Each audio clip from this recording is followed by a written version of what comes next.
Greetings members and friends, and welcome to my little botanic garden up here in the Adelaide Hills. And I tell you what, if we're confined to barracks, I'm very happy to be confined in the splendour of the garden that we've got here. We're very, very lucky. I hope this finds you well, and I hope that you're coping with these extraordinary circumstances, which I'm sure none of us will ever forget.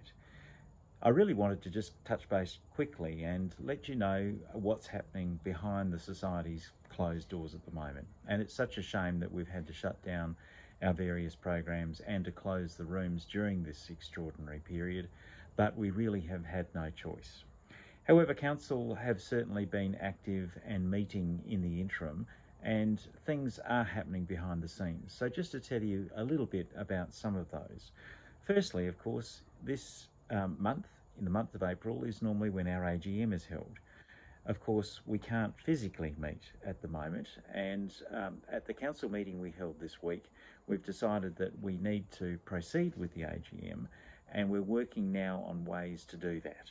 It's looking like it might be a combination of sending out a postal ballot to all members to enable everybody the chance to actually vote on the things that need to be voted on at an AGM, and that will precede potentially a video conference meeting.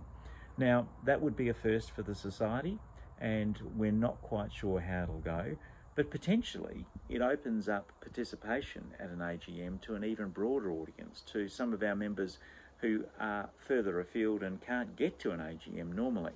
So maybe that'll be a positive step. In terms of our other programs, the program committee at the moment is considering potentially being able to capture some of the planned lectures as video presentations and to make them available on the website and on YouTube as per normal, so that you can see and catch up with what some of these guest lecturers were always intending to tell us about in these months when we're inactive. And perhaps we can also do something along the lines of a similar nature for the rare book discussion group as well. In addition to that, we're trying to look at other mechanisms to engage with you on a more regular basis until we can get back to some sense of normality.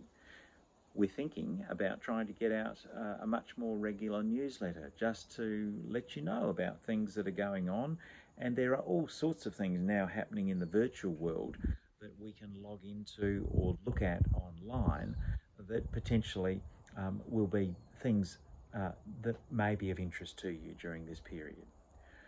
So please stay well. I hope you can keep your spirits up during what is a very unusual time, and that you're safe and well at home and doing all the right things. And let's hope in the not too distant future we'll be getting back to normal with all of our activities at the Royal Geographical Society of South Australia, and sharing, after all, the many treasures that we have with as many as we can into the future. All the best.